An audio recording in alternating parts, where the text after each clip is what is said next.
Welcome to the Quotivation Podcast. Together, we will unlock inspiration, one quote at a time. Your host is America's leading emerging speaker. He is a former semifinalist in the World Championship of Public Speaking and is an expert motivator. Please welcome Jody Powell. Hey there, and welcome to the Quotivation Podcast. I'm Jody Powell, your navigator through the boundless world of inspirational quotes.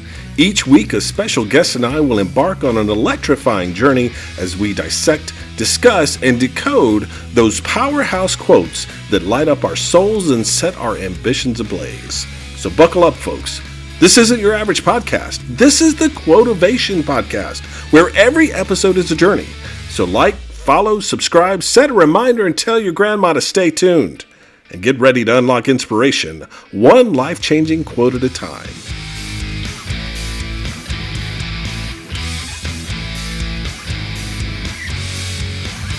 Welcome aboard, everyone, for another edition of the Quotivation Podcast. Do you smell that? Do you smell the sweet, sweet scent of motivation in the air? You're getting ready for another work week, and you may be feeling rough from a wild weekend, or maybe you're feeling sad because your weekend's over. But listen, depending on when you're listening to this podcast, Monday's coming, or Monday's already here, or Monday came and went in a blur, and it feels like it ran over you like a Mack truck.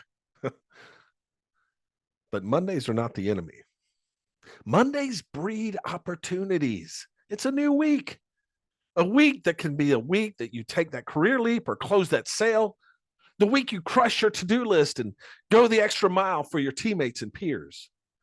Mondays breed opportunities, and it is the start of your journey to win your week. So let's get it started and put you on that winning path. And we're going to start this episode like we do every episode with a shot of motivation. And this week, our shot of motivation is sponsored by Amy Real from Cross Country Mortgage. Amy is the real deal in all things mortgage. She's been a dear friend of mine for many years and is a big fan and supporter of the Quotivation Podcast. So if you're in need of a first or a second mortgage, maybe a mortgage on that investment property, or maybe you're interested in refinancing, give Amy a call today. Now, her phone number, 864-310-9337. That's 864-310-9337. You can also email her at amy.real, REIHL, @ccm.com. Tell Amy you were quotivated to get your mortgage started. Amy Real, the real deal for all things mortgage. And Amy's NMLS number is 486-620. And as always, thanks, Amy. All right, let's get started with a shot of motivation.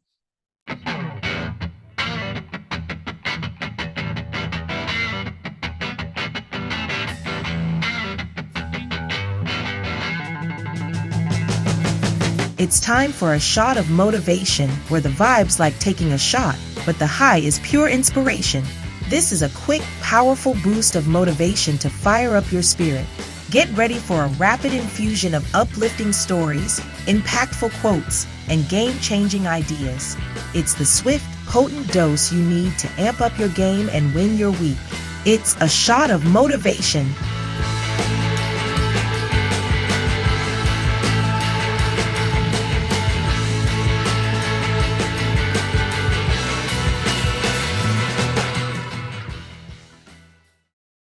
It's no secret that employee well-being in a post-pandemic world is suffering.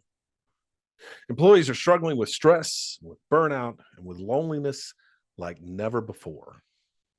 In fact, 4 in 10 U.S. employees say that their job is negatively impacting their mental health.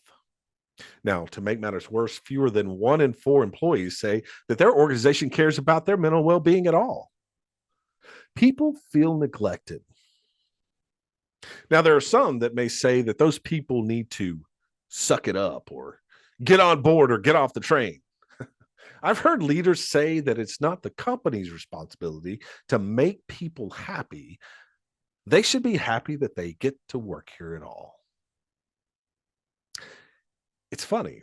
Those leaders and those executives that say that, they don't feel the same way about their customers. I mean, shouldn't their customers just be happy that they get to shop there or utilize their services? We shouldn't put any extra effort into making the customer happy, should we? Oh, we should?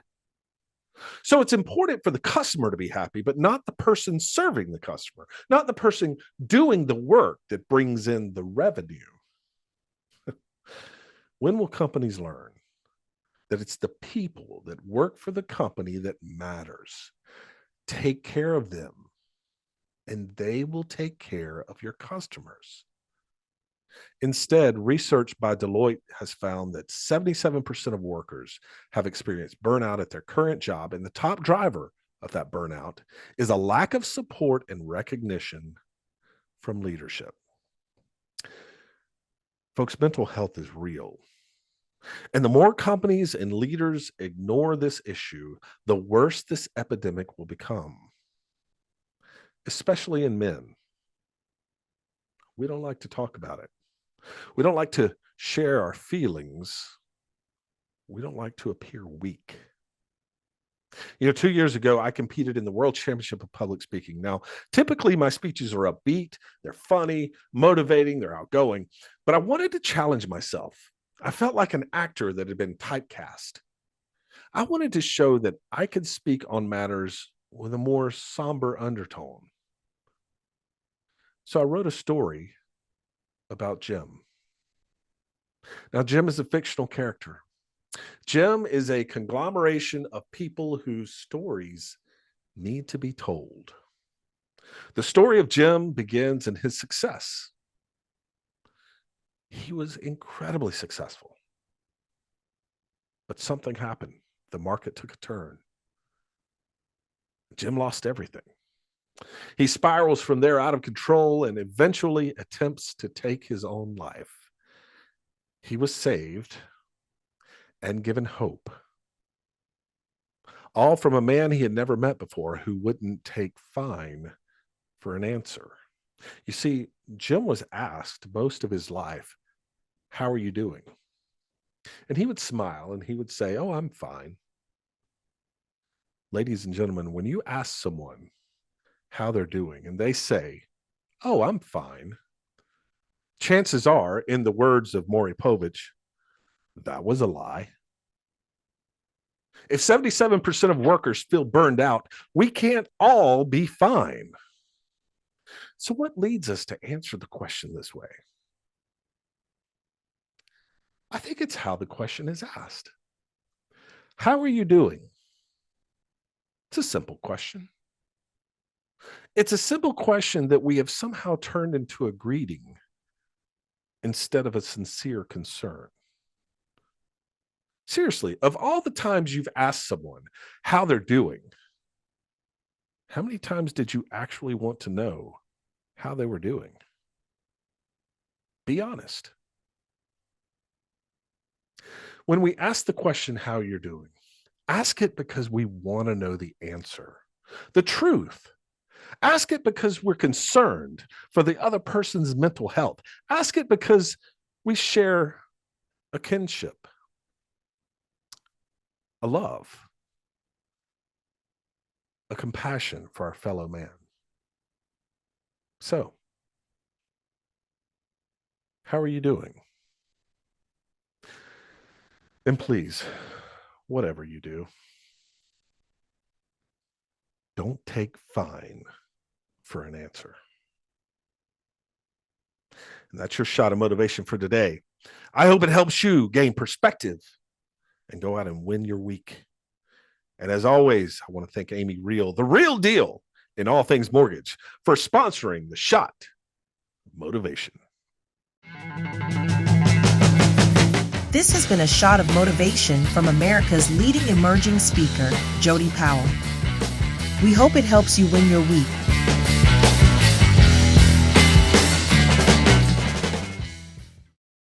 All right, let's get to our special guest this week. Rob Swymer is a native of Boston, is a seasoned sales executive of over 42 years who embodies a servant leadership mindset. He led his teams with empathy and applies the lessons learned from his best-selling book, Surrender to Your Adversity, which shows others how to build resilience and thrive, not only in business, but in their personal lives as well.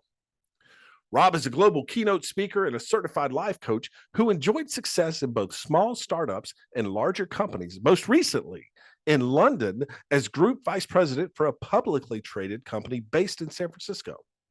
Being known as a global mental health disruptor, Rob has been seen on Fox News, Extra TV, MSN, CBS, News Nation, New York Post, and the CW, just to name a few.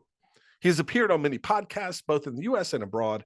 He has mentored and coached executives all over the world, passing on his lessons learned, giving them skills they need to be successful in their personal and business life. Rob Swymer, welcome to the Quotivation Podcast. How are you, buddy? I'm doing great. Thanks, Jody. Great to be here. So grateful to be able to serve you and your listeners. Let's go. Let's have some fun. Absolutely. I'm excited. Listen, you sent over this quote and it's fantastic. I want to jump in, but before we do, tell us a little bit about Rob. What's going on in Rob's world? What are you up to? What are some of the things that are coming up for you? Yeah, there's so many great things happening in my world. I am blessed beyond measure. I can tell you that for sure. So, you mentioned in my bio, 40 plus years, 42 years in sales and sales leadership in high tech. I just actually retired. I'm so excited about that. Oh, congratulations. I retired from corporate America just a few weeks ago. So you've got me straight off of that, which, been playing a lot of golf the last few days, but I am in my infinite wisdom of retirement. I have launched my own business, which is centered around spreading this message that we'll talk about today. As a keynote speaker on a global stage, I'm already booking right now, so off and running right away, and doing very exclusive, limited coaching for executives in organizations as well. So that's sort of what I'm doing. Of course, the book is still going strong. It's on and off the bestseller list. You know how that works. But the message is still resonating, and I couldn't be more grateful. And like I said, I'm blessed beyond measure.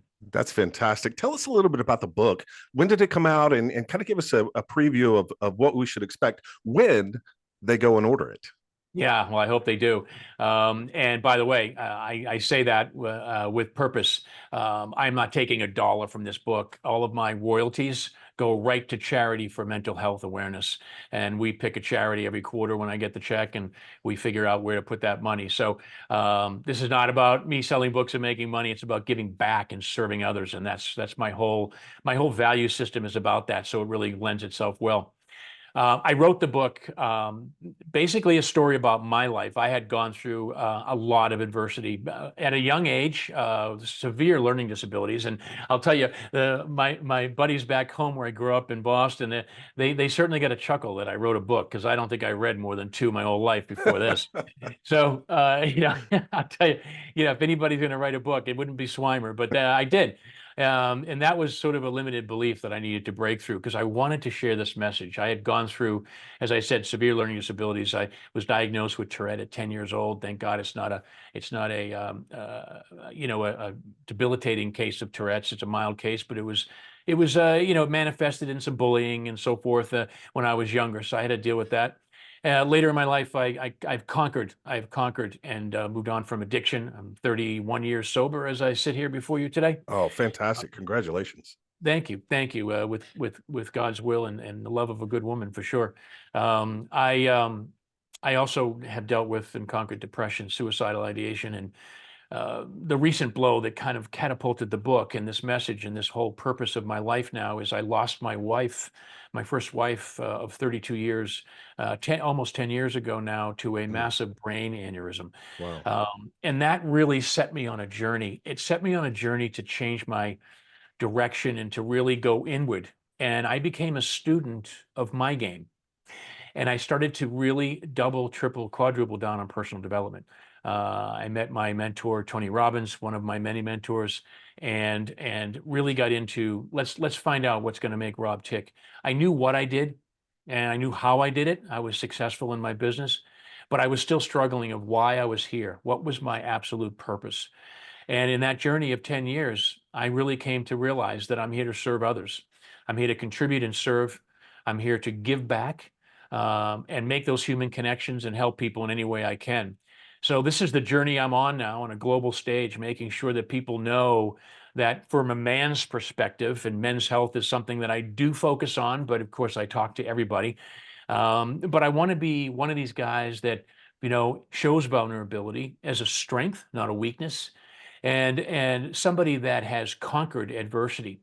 And what I did is I reflected on my life, and that's how the book all came about. I really, it's my life story, but I also interviewed people all over the world, including military leaders, when it came to surrender. I really wanted to dive into what that meant, Mm. and this is when I came up with all these concepts that I'm sharing on the global stage. Nice. That's an Yeah. amazing story of resilience and overcoming. Yes. It's interesting, Rob. There's a couple of things that you said that just really hit home with me, and that is number one, you took a look inward. You took a look Yeah. inward to discover what it was that you were truly here. What is your true purpose, and why are you here? And I think so many people around the world do that. They look inward and they ask the question, but they stop there. Yeah. That's where they stop. And a lot of times, I think just in talking to people, the one thing that prevents people from taking that next step is fear. Hmm. It's the fear of taking a risk on themselves. It's the fear of betting on themselves. Yeah. How did you overcome that? What was it that said, you know what, this is what I need to do, and forget everything else. Let's just move forward because this is my purpose. What a great front man for this, for what I'm about to tell you here. This is great. So, it all comes down to massive action, as you said, right? You can do all the learning, you can go all the seminars, you can listen to all the podcasts, you can do all the TED Talks you want, but it comes down to massive action and actually making that switch. And it's a top-down solution. I talk about that in my book and in my speeches. It's a head down. And you've got to be in the right mindset, which is why I came up with this quote I sent you. But to preface it, I live my life at the very beginning of the day. I always start in a state of gratitude. I do specific meditations, and then I'm not talking about the Dalai Lama here for 6 hours on a rock. I mean, you can really do your own level of meditation. It could be a walk with your dog on the beach. It could be just sitting outside. It could be enjoying nature. It could be anything you want. But as long as you're present and you're mindful with yourself and you have some kind of gratitude exercise, there's journaling, there's meditation, there's all kinds of things you can do. That being said, that's what I did. I found that as the foundation for how I live my life. The really cool part about that, which you mentioned, is if you live in a grateful state, your brain, studies show this, your brain cannot process fear or anger if you're in a state of gratitude. I don't know if you knew that. I found that out, and I did the science behind it, and I read the studies, and now I live that.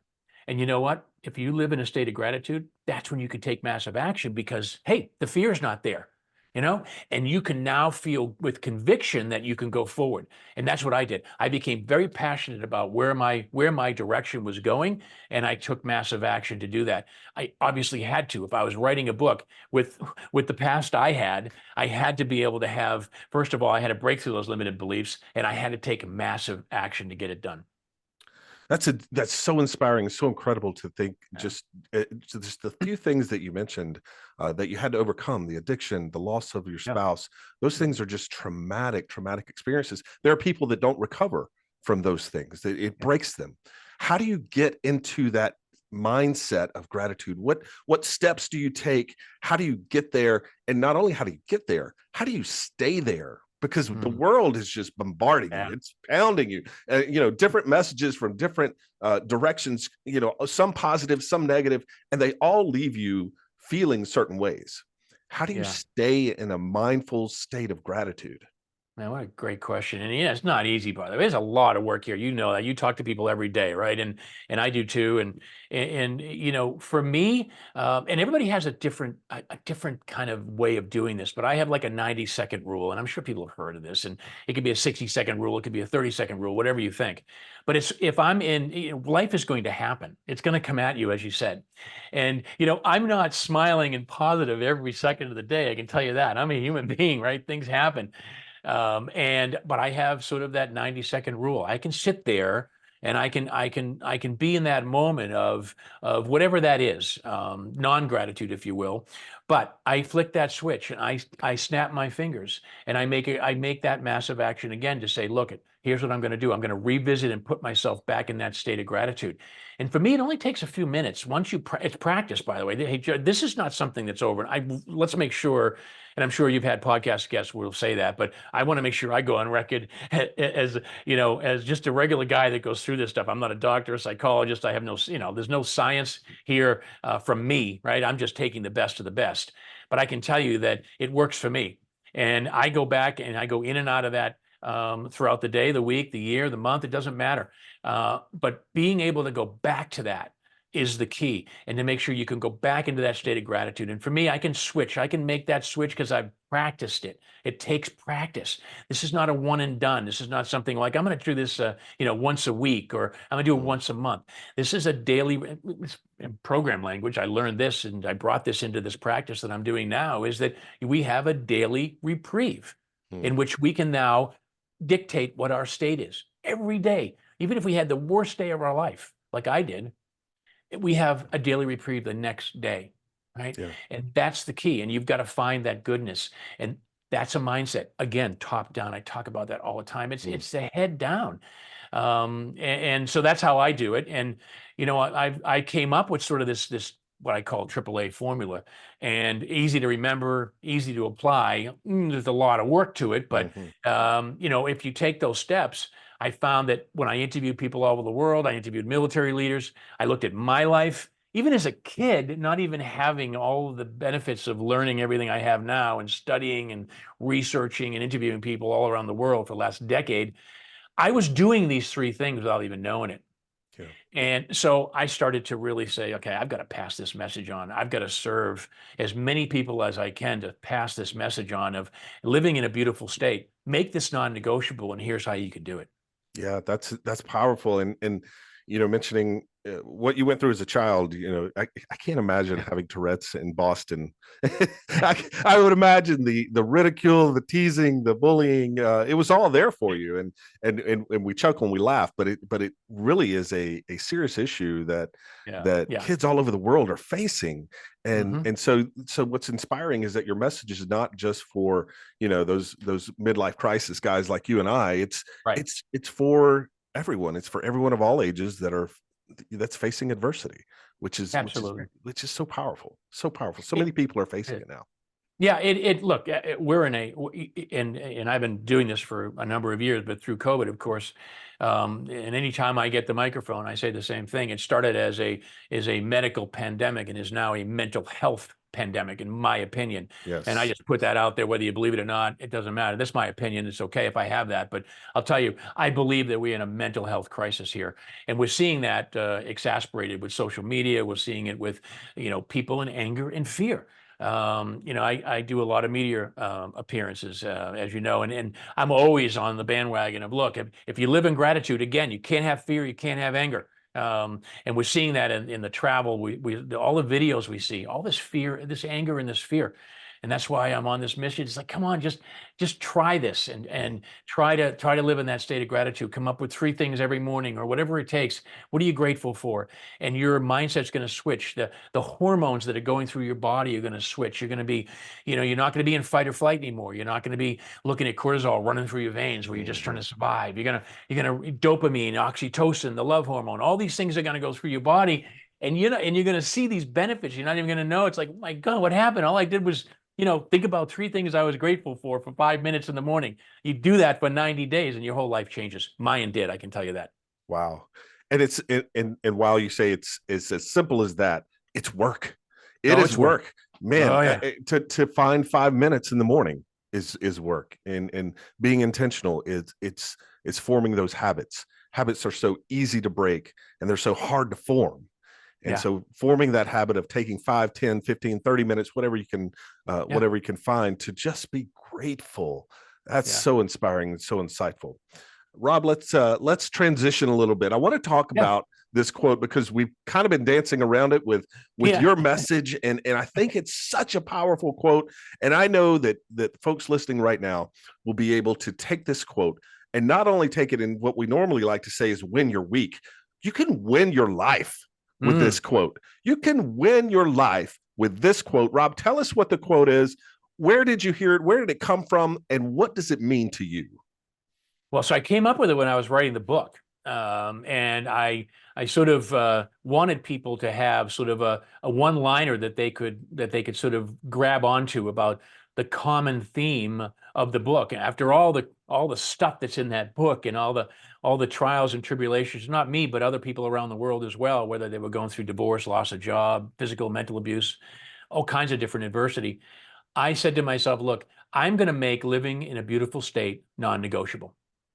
And that's how I talk as a sales executive for so long, right? I'm always talking about, negotiating. And I said, look, I'm going to make it non-negotiable. Somehow, I'm going to make sure that even when stuff comes at me, that I'm going to flick that switch in a very short period of time to go back into that state of gratitude. And that will give me the baseline I need and the mindset I need. If I do that long enough, it's going to get easier and easier to flick that switch. And that's what's going on in my life now. And the things I've gone through and where I am now, again, blessed beyond measure, because I really believe in that saying, in that quote. And I believe that if you put that out there and you put it in the universe, it's going to manifest in ways that you have no idea. I'm living proof of it, because I wouldn't be here today. That's it's so true. And there's nothing more inspiring and nothing more of a testimony than actually being the living proof of it. It's one thing to say it, it's one thing to buy into a philosophy, but to actually experience it, see how it has transitioned and changed your life for the better moving forward. How can you not want to share that with the world? It's very inspiring. So make living in a beautiful state non-negotiable. And when you think about it in terms of negotiation, there's always back and forth between you and someone else. So who are we negotiating against? Who are we saying, you know what, this is non-negotiable? Who is it that we're telling that to? I love that question, and I don't get that very often. So here's how I'm going to answer it. You're negotiating with yourself. It's your inner voice. The inner voice is much more louder than any voice you can have outwardly. So in my practice, I've learned from the best, Tony Robbins, and he taught me the triad of influence and how you influence others for good and how you influence yourself with your inner voice. It's what you focus on, it's the language you use, and your physiology. Now, I'm on video with you here on Zoom. I'm not in front of you, but you can see how passionate I am about what I'm talking about. I'm fully engaged and present. That's my physiology. That's the first and foremost thing you need, right, to take massive action. But what's the language you're using with yourself? And what's your why and why you're doing this? It all comes down to that. And what are you focusing on? Are you focusing on the past or the future? Are you thinking positive or negative? These are all, we have choices. We have free will. These are choices we have every day. It goes back to what I said before. We have a daily reprieve. And we're not going to get it right every day. I certainly don't. I can tell you that for a fact. But at least I have a way back. I have a way back, and it's proven. And again, I'm going on record. I'm just a regular guy that went through his share of stuff. Yeah. And this is what I came up with. Yeah. And if it works for you, I am so excited that it works for you. Use it and make it your own. However you want to pass it on, I love it. Pass it on to anybody that you know. That's fantastic. It's interesting. I've been through my share of adversity and things that have come up in life, and continue to go through them. And there's nothing more comforting than looking up from that dark place that you're in and seeing a light, whatever that light is.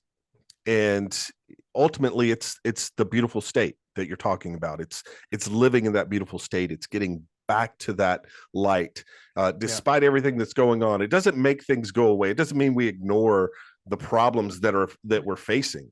It just means we attack them with a different mindset. So I'm interested, surrender to your adversity. Tell me a little bit about what you learned about surrendering. And you said you interviewed some top military folks and some other people about surrendering. What did you learn about surrendering? Because when we hear that word, it's like, well, isn't that giving up? Right, exactly. So it's not, actually. And from my perspective, I define surrender as giving in, not giving up. Showing vulnerability, being humble, being a lifelong learner, being able to say it's okay not to be okay, reach out for help, all the above, right? It all comes down to giving in and not giving up. I can tell you that I certainly could have given up on my addiction, and then I wouldn't be here today. Sure. By giving into my addiction, I was able to get the help, learn the program, learn how to live without it, and live in a beautiful state. That's all about giving in. And you talked about the military leaders. They don't, you tell them that surrender is to give up. Absolutely no way. They give in, they pull back. And I have 3 steps that takes it in consideration, and I'll go through them with you. And basically, the first step is to accept and acknowledge. That's the first thing, and we do that every day. We accept and we acknowledge our adversity, and that's where the magic happens, because you trade in your expectations for acceptance. Your whole mindset switches to where, okay, there must be something I need to learn here, right? I'm going to be a lifelong learner. I'm going to come out of this. I'm going to slay the dragon and come back even stronger. I'm going to come back bigger and better than I was before that adversity, because it's here to help me. The second step is to appreciate. I know a lot of your listeners are going to say, you're going to be crazy. You're going to say thank you to your adversity. Yes, you're going to be grateful. Again, tying in that state of gratitude. You don't have fear. You don't have anger. You're able to be grateful and thank that adversity. I can honestly sit here before you today and say that I am thankful for all the adversity I have gone through, even the most horrific, because it has made me the man that I am today. So I can sit here and I can stand on stage and I can help others and serve others. So that's the second step. The third step is assess. And this is when we pull back, right? We assess our options, and then we're able, after the first 2 steps, we have a clear mind. We have no fear. We have no anger. We're in a grateful state. We're in a good peak state, as I call it. And we move forward with new purpose and new perspective. And that gives us that ability to then rise again after our adversity, whatever that may be. And I encourage people to use that for small events of adversity in their life and the absolute worst day of their life. It happens to work in every case. And I call that adversity stacking, where you stack your adversity by using these 3 steps. And what happens is that resilience muscle is so strong that whatever happens, you're okay. I mean, I went through all that other stuff before my wife had passed. And because I had stacked that adversity, some of it I didn't even realize I did, and I had such a strong resilience muscle from going to that mental gym, I went through it, and I didn't just survive it, I thrived after it. And I believe that that's my message, that's my why, to pass that on as to how I did that. And again, this is not rocket science for me. I just went through it, and I looked at it, reflected on my life, and that's why the book just flowed through. I wrote the book quickly when I was in London, and during lockdown, I had plenty of time to do that. So Yeah. I wrote the book during lockdown. I released it in April. It'll be 2 years, and the message is still resonating. So that's why now I'm hitting the road. I start in Mexico City in February, and I'm going to start hitting the road on a global basis, talking about the 3 steps, the AAA formula, and how to build that resilience muscle so you're ready for anything. That's awesome. So easy to remember, the AAA formula. And here's what I think that's encouraging about that, Rob, is that, when adversity comes and we're not prepared, so many things come along with that adversity: anxiety, depression, hopelessness, feeling lost. But when anxiety comes and we are prepared, when we have a formula that we can apply and put towards whatever we're facing so that we can conquer it, we tend to lean into that adversity, surrender to it, as your book says. And that's really powerful. And so it's just a matter of, like anything, it's a matter of preparation. It is. It's being ready for whatever comes your way. And as awful as things happen, as awful as things come your way, as you mentioned, losing your wife, you went through that long after the adversity that you had in your life. As terrible as that is, how reassuring is it to know that, hey, no matter what, I'm prepared to face it and conquer it and stack it and move on. What a powerful message. So you're starting out in Mexico City, and your goal is to take this globally. Yes. Yes, that's my goal. I'm seeking stages now to get out there, and I've got, I'm building that business, and you can go on my website and reach out to me. I've got 3 talks that are around in the business area, as well as mental health and adversity stacking. So I've got a number of different things that I'm doing out there, and if you go to my website, you can inquiry, send an inquiry to me and book me. I'm happy to travel anywhere and spread that message. That's fantastic. Yeah, I was fortunate enough to speak on mental health a few years back, and the idea that and what you said just really brought it back fresh in my mind, was that we ask people all the time, "How are you doing?" Yeah. And what's the common response? Oh, I'm I'm fine. I'm fine. We're not fine, Rob. None of us are fine.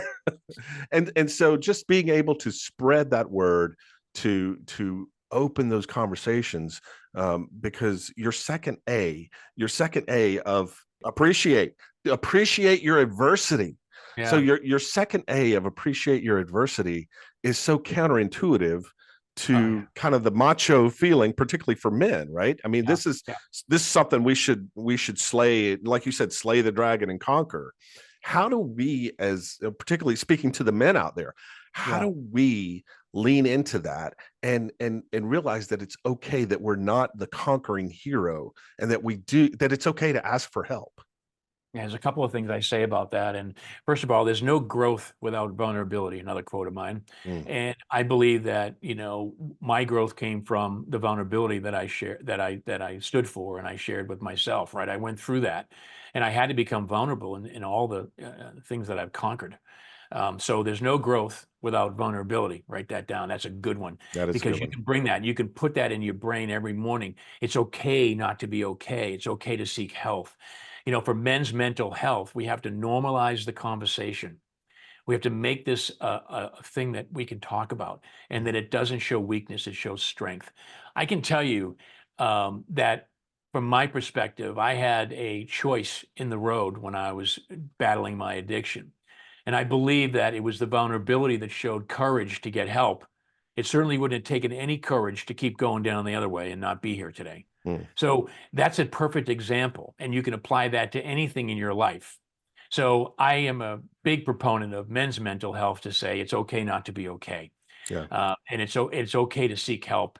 And just remember that there is no growth without vulnerability. It's really powerful.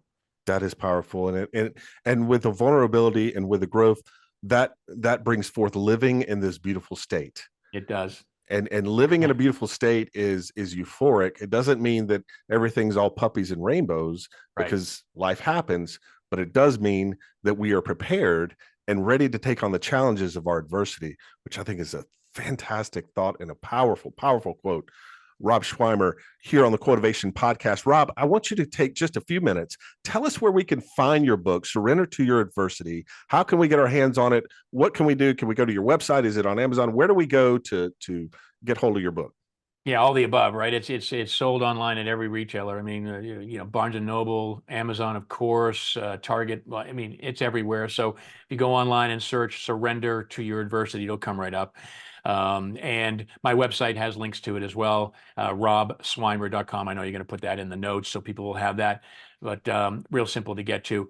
And the same site has the ability to hire me as a speaker, or just find out more information about what I'm doing out there, my message. Fantastic. Rob, before we let you go, we Yeah. always like to leave our audience with something that they can use to win their week. And we've talked about not just winning your week in this episode, but winning your life. Thinking about our quote, make living in a beautiful state non-negotiable. What advice would you have for our audience to help them apply that and win their week? Yeah. So I would leave them with this, is that they all have a choice. We all have a choice in which state that we start our day in. And the ability to take massive action, and in my case, start in a grateful state, is one that will put you in the right frame of mind as a foundation for better mental health. And it will increase the value of those relationships in your life, the people you love, the people you work with, the customers you serve, and the community you live in. So that's what I would say. That's powerful. There you go, folks. That's how you're going to win your week. You start in each moment and win your moments. Then you win your week and you apply the AAA, and there's nothing in the world that will come at you that you can't handle, that you can't overcome. And so, Rob Swymer, thank you so much for being on the Quotivation Podcast. We are excited to hear about your adventures around the world, spreading this wonderful message, talking about mental health and surrender to your adversity. Go check out his book, search for it in Google, Amazon, go to robswymer.com, go find the book, go read it. Thank You'll you. be glad you did. Rob, And thanks you'll for be being giving on. back to mental health. That's even better. Even better. Every dime goes to charity, and which I think is a fantastic way to pay it forward. Rob Swymer, thank you for being on the Quotivation Podcast. Thank you. My pleasure. That was Rob Swymer on the Quotivation Podcast. Go check out his book, Surrender to Your Adversity. Rob Swymer. You can find that at robswymer.com, ROBSWYMER.com, robswymer.com. You can find it on Amazon, Google, Barnes & Nobles, Target. Go search for it. Go find it. You'll be glad you read the book. All right. Hey, before you go, why don't you stick around for a little dessert? It's time for the last slice of cheesecake.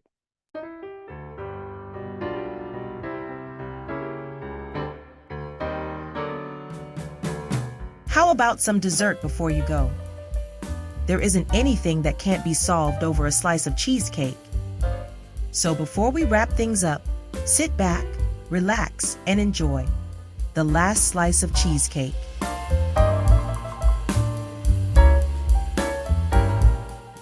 Before we dive into a recap of that wonderful conversation with Rob Swymer, I want to take a moment and read an excerpt from his book, Surrender to Your Adversity.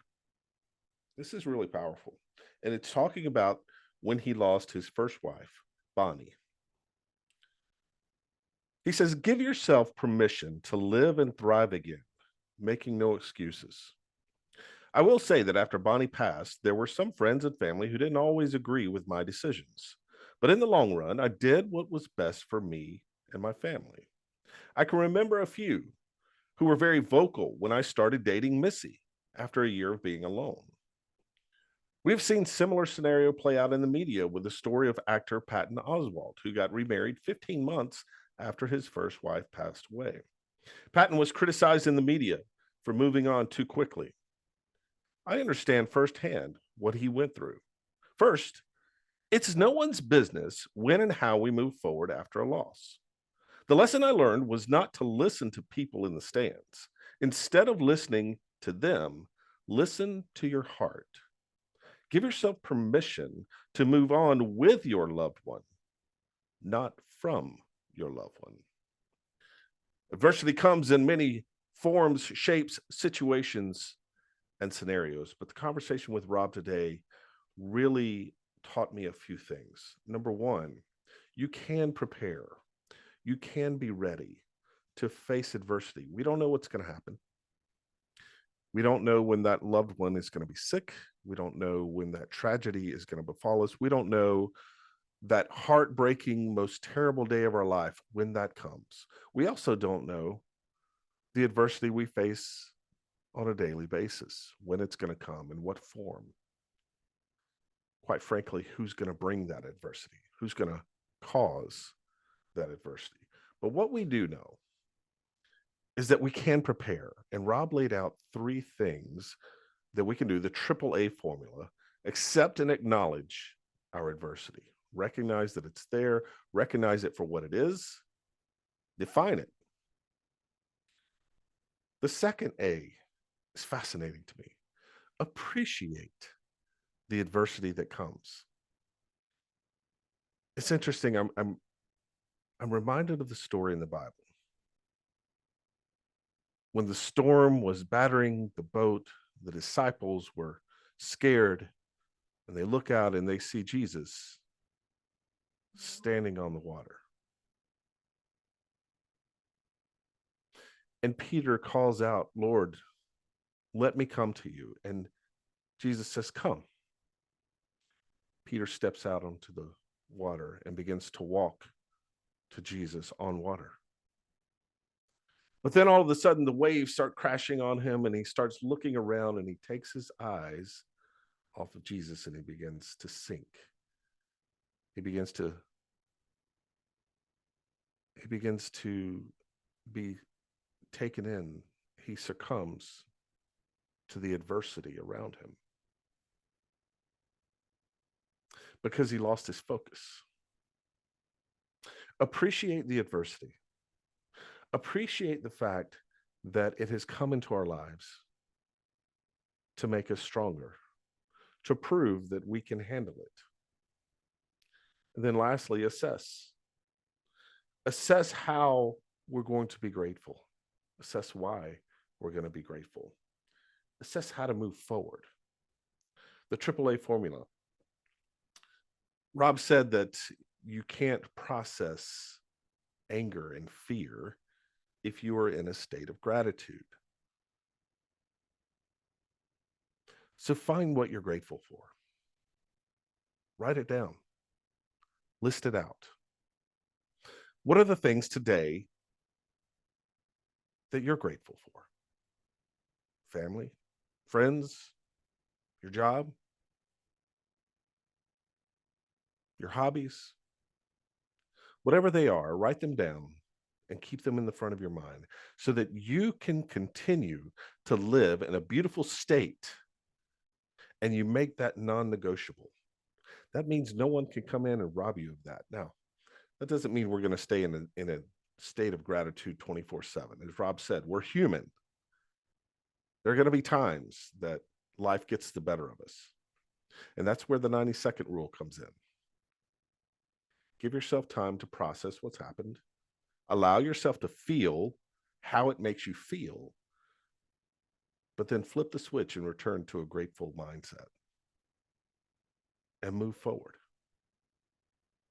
That takes time. It takes practice. It takes, as Rob said, stacking that adversity so that we can flex that grateful muscle, that muscle that powers us through the adversities that come. Make living in a beautiful state non-negotiable. I hope you're able to make that part of your daily routine so that you can win your week. Thanks for listening to the Quotivation Podcast. Thanks to Rob Swymer. Thanks to Amy Reel, the real deal in all things mortgage. Most of all, thank you. Till next time, stay quotivated. You have been listening to the Quotivation Podcast, hosted by America's leading emerging speaker, Jody Powell. If you would like to book Jody to speak at your company, conference, or next event, visit www.jodypowellspeaks.com. You can also email him at Jody, that's Jody, at jodypowellspeaks.com. Thanks for listening. Don't forget to like, share, and subscribe to the Quotivation Podcast. And remember, stay quotivated.